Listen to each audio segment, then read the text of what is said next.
बागेश्वर धाम, आचार्य धीरेन्द्र शास्त्री सब आजकल चर्चा में हैं। और चर्चा में क्यों है ये सबको पता है कि क्या धीरेन्द्र शास्त्री जो करते हैं वो पाखंड है, उसमें अंधविश्वास है, या वाकई उनके अंदर कुछ शक्तियां हैं। क्या वो डर कर भाग गए जब उनसे कहा गया कि भाई आप इसका प्रमाण दीजिए, वगैरह वगैरह तमाम चीज़ें चर्चा में हैं।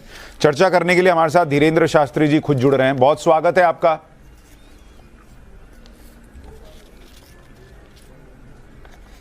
बहुत बहुत धन्यवाद। श्री सीताराम। जय बागेश्वर धाम की और जय सनातन धर्म की।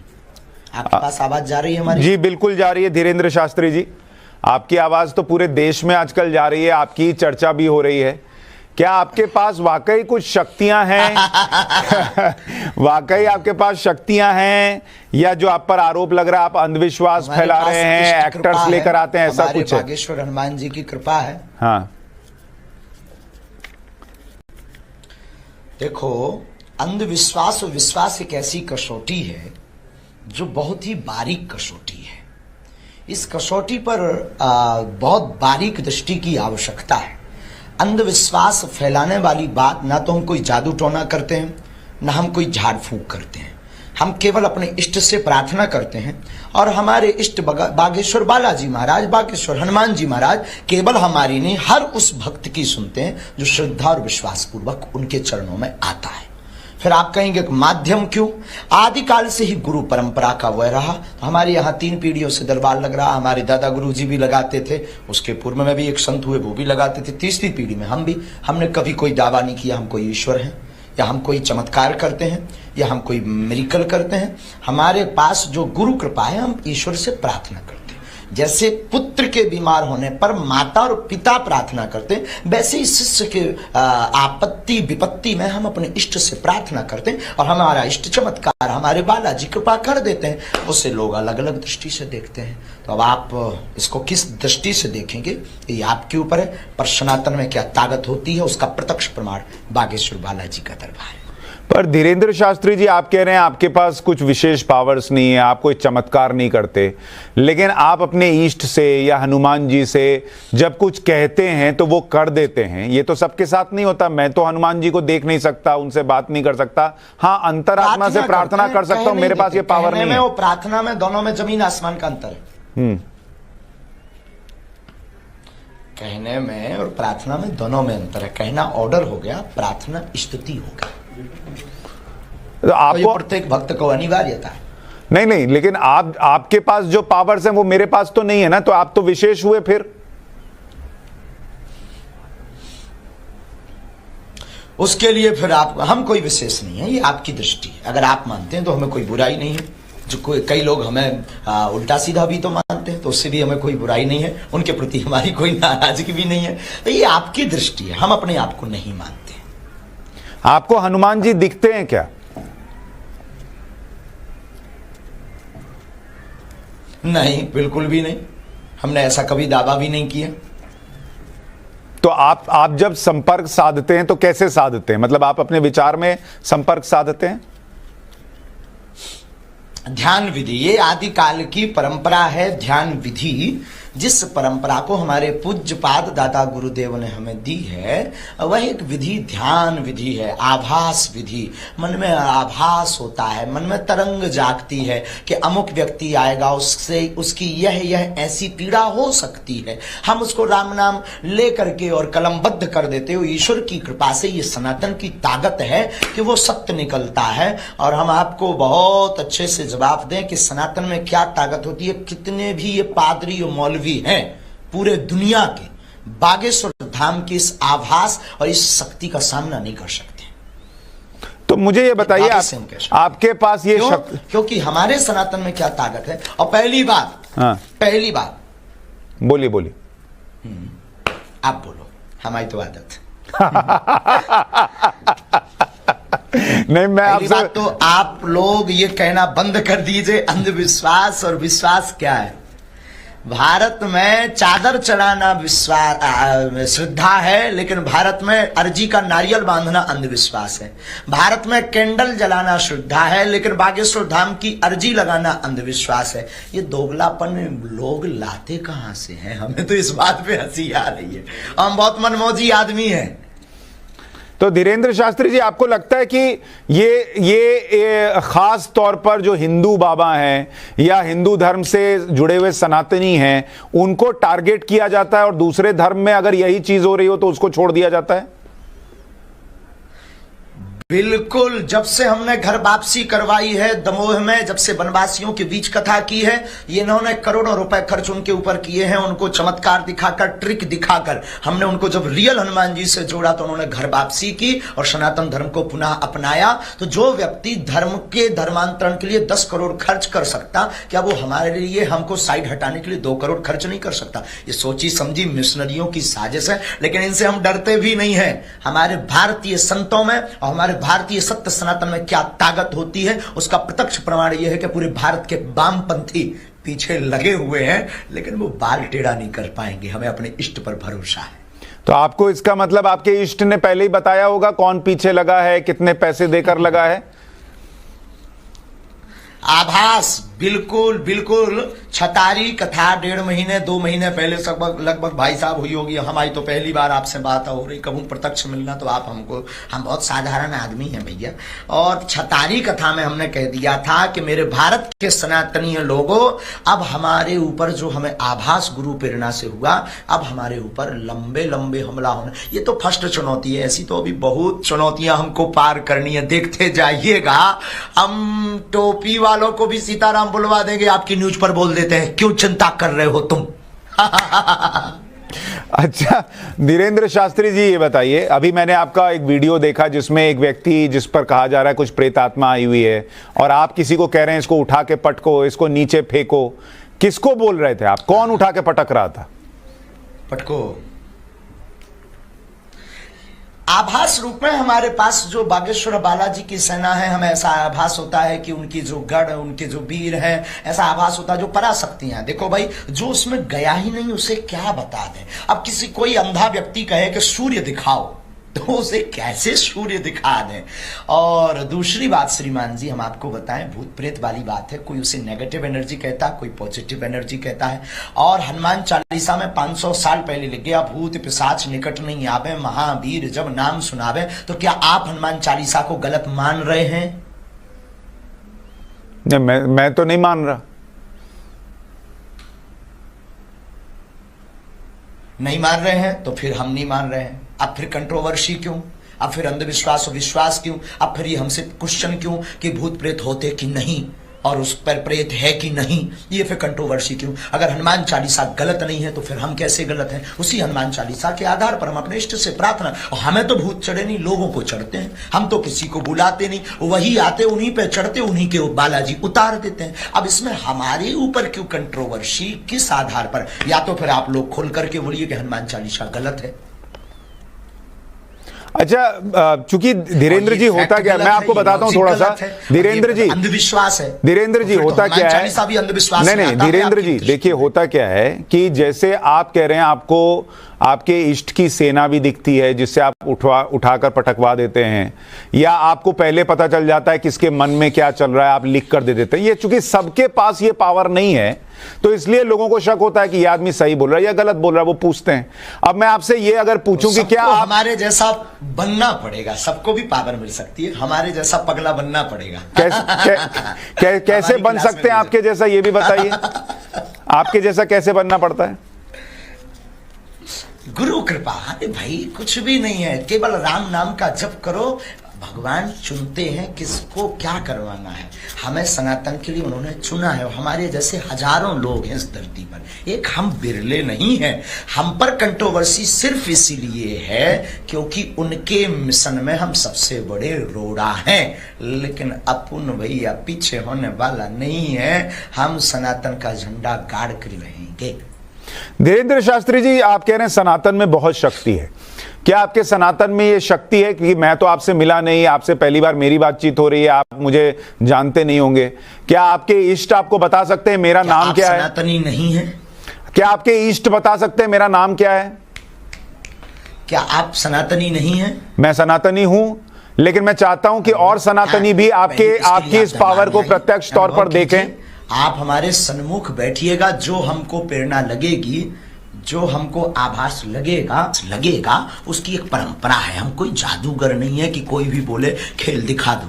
हमारी एक गद्दी की महिमा है और परंपरा है। कल यहाँ पर खुला हुआ दरबार लगना है 20 और 21 को। हम कोई बंद कमरे में दरबार करते नहीं है, हम कोई लोगों से रुपया लेते नहीं है, हम किसी को बुलाते नहीं है। हमारा लाखों लोगों के बीच में दरबार लगता है और लाखों लोग अपने से आते हैं।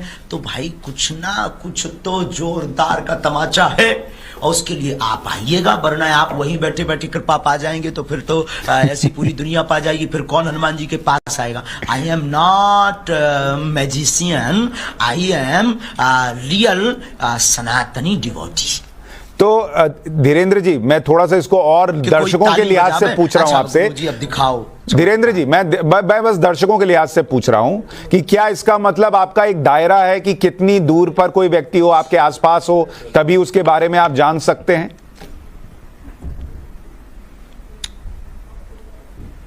कोई दायरा नहीं है। दरबार की गद्दी की परंपरा है जो हमारे दादा गुरुजी लगाते थे। गद्दी पर आह्वान किया, श्री हनुमान जी से प्रार्थना की कि हे बागेश्वर बालाजी, जितने सन्मुख बैठे हैं उनकी जो जो पीड़ा है उन पर अपनी कृपा करो। हनुमान चालीसा का मन ही मन पाठ किया और मन में आभास को लेकर के पेन कागज लिया, लिखना शुरू कर दिया। तो उस कागज के आधार पर हमें आभास हो जाता है कि अमुक व्यक्ति की ये अर्जी है, उसके मन में ऐसे ऐसे प्रश्न हैं और ईश्वरीय सत्ता सनातन की क्या ताकत है उसका प्रमाण ये है कि जो व्यक्ति आता उसके वही प्रश्न निकलते हैं। बस इतना है। अच्छा धीरेन्द्र शास्त्री जी, कोई शक्ति क्या आप भूत प्रेत देख सकते हैं? आपने कहा आपने हनुमान जी को नहीं देखा, आपको आभास होता है, उनसे संपर्क है। क्या भूत प्रेत देख सकते हैं आप?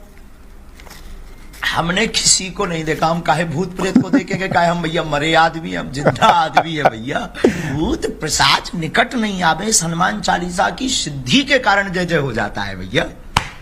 अच्छा धीरेन्द्र जी, आपको ये सब कब से होना शुरू हुआ? जब आपको लगा कि आपका ईष्ट से संपर्क हो रहा है, ये किस उम्र से शुरू हुआ? पहली बार कब हुआ? ये तो हवा।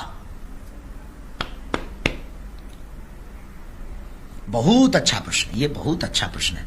हम जब 10-11 साल के थे तब जो हमारे दादा गुरुजी ग्रैंड फादर, वो जो है बागेश्वर बालाजी के उसी गांव में हम रहते थे। उसी गांव में वो सेवादार थे। वो हमको हनुमान चालीसा पढ़वाते थे, कुछ कुछ उपाय करवाते थे हनुमान जी के। तो हम 10-11 साल की अवस्था से वो उपाय करने लगे। फिर हमको 12-13 साल में आभास होने लगा। वो तो गुरु पकड़ते हैं अपने शिष्य को। हमको आभास होने लगा कि ये व्यक्ति आ रहा, हमसे ऐसे बात करेगा, ये अपना नाम ये बताएगा।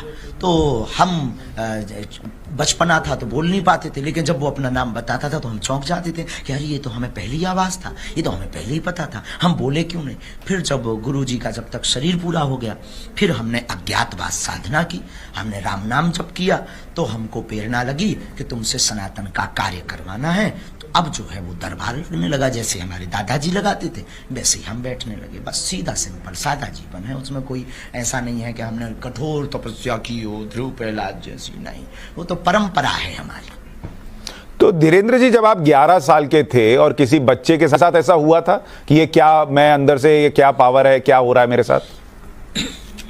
हाँ, हमने बताया ना पहले कि ये उसका नाम हमें जैसे आभास हो जाता था तो हम सोचने लगते थे कि हमने पहले क्यों नहीं बताया, इसका नाम तो हमें आभास, इसका ये ऐसा बोलेगा, ऐसा हमें कैसे पता लग गया। हम गुरुजी को भी पूछते थे तो गुरुजी हंसते थे। बचपना था हमारा, अभी भी हमारा बचपना गया नहीं है, अभी भी बचपन ही है। तो लेकिन जो है फिर तो गुरुजी फिर जो है हमको साधना बताए, फिर वही सीताराम नाम का जप किया। अब ये टीवी का विषय नहीं है, ये अनुभव का विषय है। देखो भाई, मोहब्बत बताने का विषय नहीं है, मोहब्बत तो अनुभव, एंजॉय विथ लाइफ। तो ये लोग जो कह रहे हैं धीरेन्द्र जी कि आप उनसे डरकर भाग गए, क्या आप इनका चैलेंज स्वीकार करेंगे? इनसे कहेंगे कि हमारे आश्रम आओ और फिर जो तुम चाहते हो वो पूछ के देखो? I accepted. हमने तो घोषणा की है, आपके चैनल पे भी घोषणा की थी। आप भारत के कोई भी मिशनरियों को, कोई भी पादरियों को ले आइए, टिकेगा नहीं, हम गीला करके भेजेंगे। हमें अपने इष्ट पर भरोसा है, आप क्यों चिंता। और रही इनकी बात, हम भागने वाले भगोड़ा नहीं आए, हम रियल हिंदू हूं, हम हिंदू शेर हैं। और भैया 7 दिन की कथा हुई, आप इनको ये क्यों नहीं पूछते इन्होंने किसी पादरी पर कभी किया, इनको आप ये क्यों नहीं पूछते क्या आपने बागेश्वर सरकार को लीगली चुनौती भेजी, कोई पत्राचार भेजा, कोई व्यक्ति भेजा, कोई जब हम कथा 7 दिन तक हमारी थी, मात्र ओनली 7 डेज तक, 11 तारीख तक, 13 तारीख तक पहले लोगों ने कहा करनी चाहिए, लेकिन 3 तारीख को हमने फाइनल कर दिया था जाने के पहले कि हम 5 से 11 तक ही कथा करेंगे, हमें गुरुजी के जन्मोत्सव में जाना है। और उसके बाद में 11 तक कथा थी, 2 दिन वहां भी खुला हुआ दरबार लगा, अभी भी नेट पे डला होगा ऑफिशियली पेज पे, 7 दिन कथा हुई, तब क्यों नहीं आए, तब क्या जूं रेंग गए थे। अच्छा, अब जब हम निकल आए, देखो भैया अपने सामने कोई बंद कमरे में कोई भी चुनौती, अब यहां भी जैसे 25 तारीख तक कथा थी, हमने 23 तक की है, करनी है हमको, और यहां से हम चले जाएं। अब 24 तारीख को वो बोले वाह हमने चुनौती दी तो बागेश्वर सरकार भाग गए, नक कटा। भाई जब हैं आ जाओ, कल किराया खर्चा ले लेना, तुम्हारी अगर पहुंचो उनके पास, उनसे कह देना बुढ़ापे में कहा बेफिजूली में हम टिबेटन में समय बर्बाद करवा रहे, इतने में हमें सेवा कर लेने। आप हैरान हो रहे जी, रात के 10 बजे बेचारे आप भी बोल रहे कछु और देश की मुद्दा पे, गरीबी पे चर्चा करते तो भलो हो तो भारत को, हमारे पीछे पड़े हैं। तो उनसे कह दो कि ये दूध का दूध पानी का पानी कर लो, झंझट खत्म करो, सीधा आ जाओ, किराया खर्चा ले लो। हम अपने जगह भी नहीं है, हम भी दूसरे स्टेट में हैं और 200-250 किलोमीटर है, उनको खबर भेज दो, you come here to Bageshwar Dham दरबार, झंझट खत्म। हमें जो आज्ञा जिज्ञासा लगेगी हम बता देंगे, नहीं लगेगी नहीं बताएंगे, निर्णय करना ना करना वो बालाजी का है। बेफिजूली की बातें ही क्यों इतनी हो।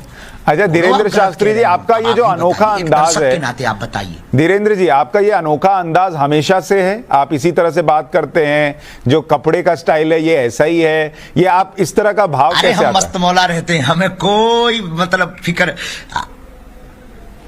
अरे हम मस्त मौला रहते हैं, हमें देखो ज्यादा झंझटों में टेंशन नहीं होती है, क्योंकि ये तो फर्स्ट चुनौती है, हम तो 24 घंटे मस्त मौला रहते हैं। ये हमारे गुरु की और बालाजी की कृपा है, ये सब सनातनियों का प्यार है हमारे लिए, और सब सनातनी पूरे भारत के साधु संतों का आशीर्वाद है, और हम भारत के संतों का नाम रोशन करके ही रहेंगे। हम ऐसा कोई कृत्य नहीं करेंगे जिससे सनातन झुके, हम ऐसा काम करेंगे, झंडा गाड़ेंगे कि सनातन की बुलंदी की जय जयकार कोने कोने में होगी। लेकिन धीरेन्द्र जी, बहुत सारे लोग ये भी पूछेंगे, जैसे आप कह रहे हैं कि सनातन में ताकत है और आप जो है ईष्ट से बात करते हैं, लोगों का उपचार करते हैं, दूसरे धर्म के लोग कहेंगे वो भी अपने ईष्ट से बात करते हैं, पादरी भी हो सकता है अपने ईष्ट से बात करते होंगे, कोई कान में फूकने वाला भी अपने ईष्ट से बात करता होगा, उनकी शक्तियां कम है क्या? यही तो देश का दुर्भाग्य, कभी पादरियों के पीछे गए ही नहीं तुम लोग, कभी पादरियों के पीछे गए ही नहीं तुम लोग, कभी उन पर एक्शन लिया ही नहीं। और वो जो है निरल मूलन, वो कभी उन्होंने कभी ये किया ही नहीं है। और ये हिंदू सॉफ्ट कॉर्नर है, सनातनी हिंदू, हर बार इन्हीं संतों को टारगेट बनाया जाता है, लेकिन हम टारगेट बनने वाले नहीं हैं भाई साहब, हमारे साथ आप लोग हो, क्योंकि आप भी तो सनातनी ही हो और आप भी हिंदू ही हो और मानव भी तो हो आप। हम किसी के रुपया लेते हो, हम किसी को पाखंड फैलाते हो, हम किसी को धमकी देते हो, हम किसी के ये दावा करते हो कि हम तुम्हारा कैंसर ठीक कर देंगे, हम तो अपने इष्ट से प्रार्थना वर करते हैं, हम किसी को बुलाते हो। अब कोई आ जाता है तो हम क्या करें श्रीमान जी? तो एक बात बताइए, आपके इष्ट आपके कहने पर किसी का इलाज कर देते हैं, उसी व्यक्ति के खुद के उन इष्ट से कहने पर इलाज क्यों नहीं करते? अरे भाई फिर वही बात, इष्ट हमारे गुलाम थोड़ी है, हम उनके चरणों के सेवक हैं। ये प्रार्थना में, साधना में, तपस्या में, ध्यान में ये ताकत है, वैदिक मंत्रों में, हम ये बताना चाह रहे हैं बस। अच्छा ये बताइए, आप जहां हैं वहां ठंड कम है या आपको भी राहुल गांधी की तरह ठंड कम लगती है? अरे नहीं नहीं, जो देखो हम कंबल पहने, ठंड कम नहीं है हमको, कंबल पहने, ये कश्मीरी कंबल पहने भैया। और आप कभी आना, एक आध बार जरूर आना आप। बाय न्यूज चैनल के एंकर बन के नहीं, साधारण एक स्नेहत्व के नाते, मानवता के नाते हमें लगता है आपको करीब से हमें देखना चाहिए और हमारे दरबार को ऑब्जर्व करना चाहिए। क्या हम अंधविश्वास फैला रहे या सच में लोगों को अंधविश्वास के खिलाफ जगा रहे? गुनिया, ओझा, तांत्रिक, पादरी ये बहला फैला करके, ट्रिक दिखा करके जो लोगों को बुद्धू बना रहे थे, हमने उनकी दुकानें बंद करवा दी है बागेश्वर बालाजी के नाम से। अच्छा धीरेन्द्र जी, क्या आपको लोगों का ही आपके इष्ट भविष्य बताते हैं या देश का भी बताते हैं? भारत का भविष्य कैसा है?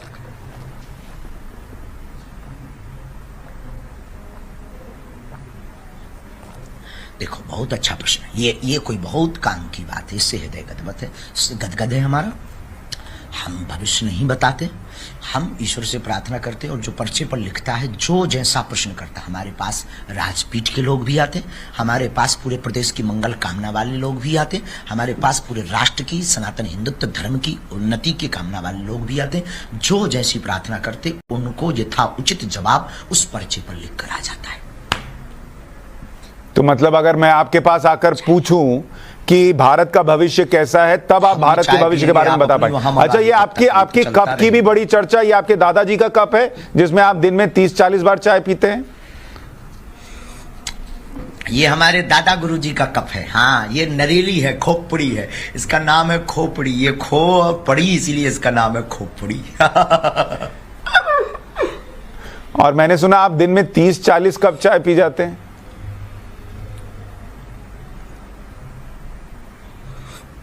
चाय पीते हैं हम बहुत दबाकर। चाय पीने से आनंद आता है क्योंकि दादा गुरुजी हमारे चाय बहुत pीते थे, तो उनका शौक हमारे ऊपर चढ़ा हुआ है। और आपको सिर्फ चाय का शौक है और भी कुछ शौक है? सनातन का शौक है, बहुत तेज, चाय से ज्यादा। और आपका लक्ष्य क्या है सनातन के लिए? जुनून इतना ज्यादा है कि पूरे देश के वामपंथी लोग पीछे लग गए। धीरेन्द्र शास्त्री जी, आपका लक्ष्य क्या है? लगा है कि इनका मिशन हम फेल कर सकते हैं। लक्ष्य सिर्फ सनातन, सनातन, सनातन, सनातन, भारत, भारत, भारत, विश्वगुरु, विश्वगुरु, विश्वगुरु। तो आपको सुन के तो वो लोग घबरा जाएंगे जो ये नैरेटिव फैलाते हैं कि भारत हिंदू राष्ट्र बन रहा है।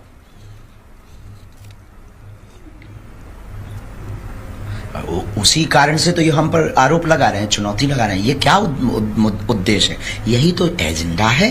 घबरा जा रहे हैं कि घबरा गए, देशत में हैं, प्राण उनके निकल रहे, वे सब कछु खर्चा कर भी तैयार है, रुपया भी, लुगैया भी, न जाने का उनकी जय जय हो गए।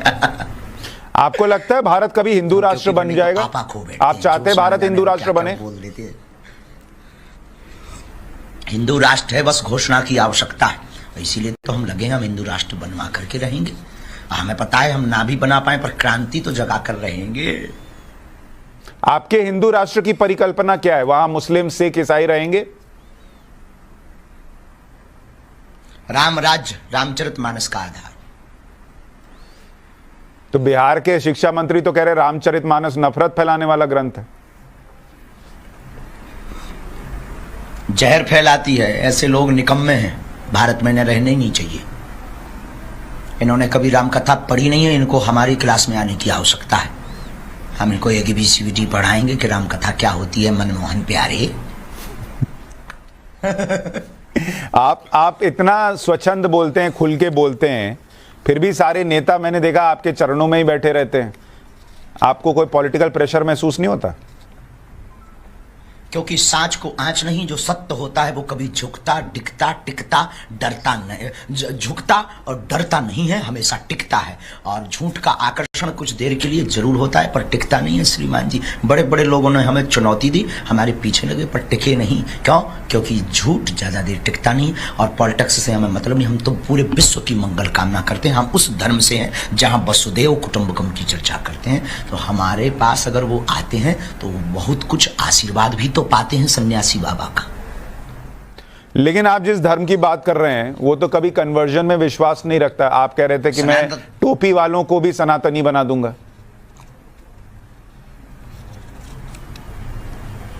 बिल्कुल। क्या भाई, उनको सनातनी बनाने में कौन सी बुराई है? सनातनी मतलब वो पहले से हैं, बस कुछ दिनों के लिए भूल गए हैं। कोई अपने बाप को बाप ना कहे तो इसमें बाप की कोई गलती नहीं है, बेटा की गलती होती है। अब कोई बेटा बाप को बाप ना कहे तो इसमें उसकी बाप की बेचारे की क्या गलती है, माय डियर? पर धीरेंद्र शास्त्री जी, उन्होंने अपना एक रास्ता चुन लिया है ईश्वर तक पहुंचने का। क्या वो रास्ता सनातन से होकर गुजरे, ये जरूरी है?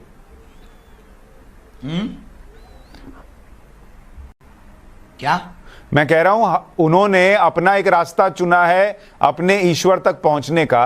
क्या वो रास्ता, हर रास्ता सनातन के रास्ते से होकर गुजरे, ये जरूरी है? ईश्वर एक है, दिखाई देने वाले रूप अनेक हैं, पर ईश्वर परमात्मा एक है। शास्त्र ऐसा कहते हैं। तो क्या इसके लिए जरूरी है कि टोपी पहनने वाले को भगवा पहनना पड़े? भगवा पहनना जरूरी नहीं है, पर मुख में राम नाम जरूरी है, क्योंकि उनके तो ब्लड भी भगवा है भैया। कौन ऐसा है जिसका ब्लड भगवा ना हो? अच्छा धीरेंद्र शास्त्री जी, आप कई बाबाओं की मैं बात करूं, कुछ आजकल उसमें से जेल में भी हैं, इसलिए भी कई बार ये प्रश्न उठने लगता है कि कौन ऑथेंटिक है, कौन नहीं है, कौन झूठ बोल रहा है, कौन सच बोल रहा है। क्या आपको लगता है वो लोग जो जेल गए या जिन पर आरोप लगे, नहीं होती हैं, उससे नुकसान हुआ सनातन का? वैसा पाएगा, बहुत ज्यादा नुकसान हुआ। जो जैसा करेगा वो वैसा पाएगा। लेकिन हम एक बात कह देते हैं, अगर कोई षड्यंत्र के साथ फंसावे तो ये देश का और सनातनियों का दुर्भाग्य है। लेकिन धीरेंद्र शास्त्री जी, आम आदमी कैसे समझे कौन धीरेंद्र शास्त्री है और कौन जो है वो गलत है? उसके समझने के लिए सीधा सा उद्देश्य, जो अपने से जोड़े वो जय जय, और जो आपकी बाहें पकड़कर ईश्वर से जोड़े वो वह जय जय। समझदार को इशारा काफी। आप ईश्वर से जोड़ते हैं, खुद से जोड़ते हैं?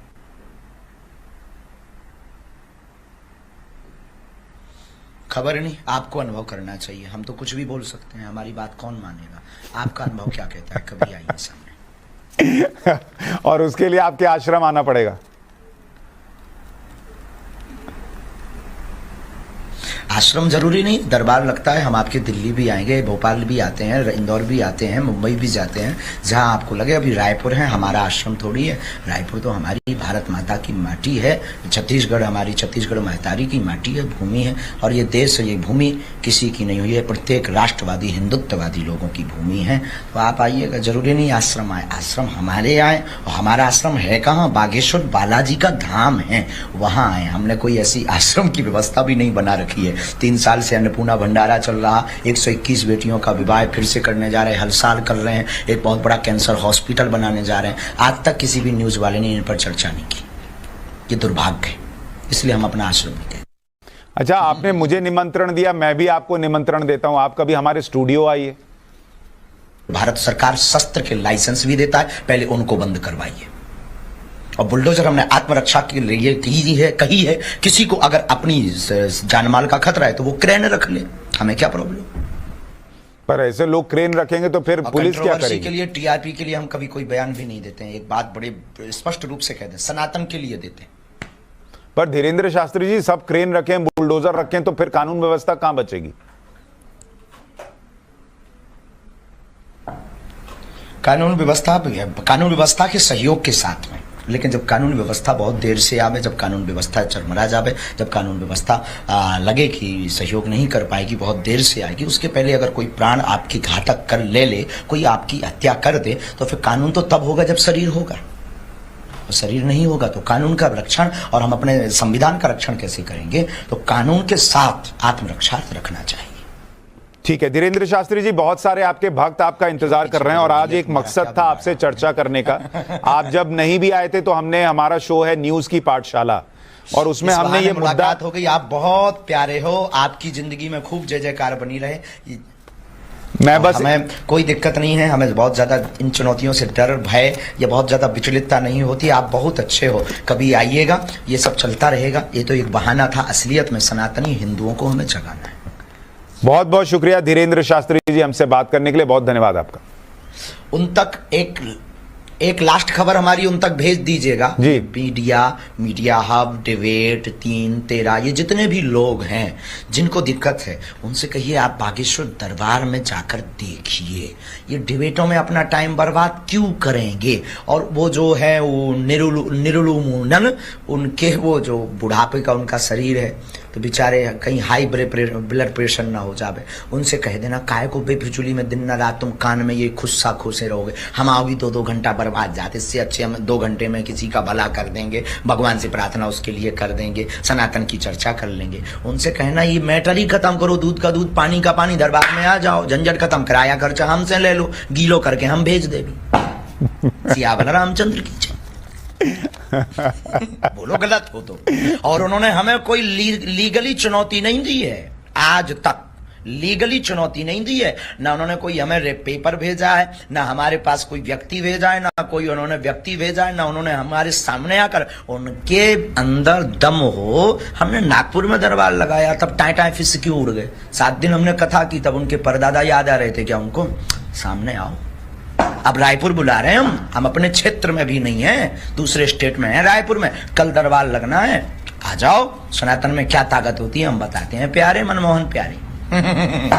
भेज जरूर दीजिएगा, नॉट कंट्रोवर्सी। हम इस चैप्टर को खत्म करना चाहते हैं, हमारा उद्देश्य सिर्फ इतना है, जो लोगों के मन में मलाल आ रहा है उस मलाल को हम शून्य करना चाहते हैं। जाते जाते एक आखिरी प्रश्न है मेरा, जवाब देने पर, सफाई देने पर, क्योंकि सांच को आंच नहीं और सत्य को प्रमाण की आवश्यकता नहीं। धीरेन्द्र जी एक आखिरी प्रश्न का जवाब देते जाइए। अंतिम, नरेंद्र मोदी जी आपको कैसे लगते हैं बतौर प्रधानमंत्री? बोलो हमारे प्यारे, बोलो। सनातनी विचारधारा वाला हर व्यक्ति हमें प्रिय है। हम किसी पार्टी के सपोर्टर नहीं है, हमारी खुद की पार्टी है, बजरंगबली पार्टी, उसका निशान है मुगदर, उसका नारा है जो राम का नहीं वो किसी काम का नहीं, vote for you my dear. तो राम मंदिर तो मोदी जी ही बनवा रहे हैं, तो फिर आपको मोदी जी पसंद है इसका मतलब? बहुत अच्छा है राम मंदिर, और ये काशी का काम हो गया, मथुरा अभी बाकी है, वो उधार डला है, बहुत अच्छा है। चलिए, बहुत शुक्रिया धीरेन्द्र शास्त्री जी हमारे साथ जुड़ने के लिए, बात करने के लिए। बहुत बहुत धन्यवाद। जय सिया राम, जय सत्य सनातन धर्म, जय हिंदू राष्ट्र।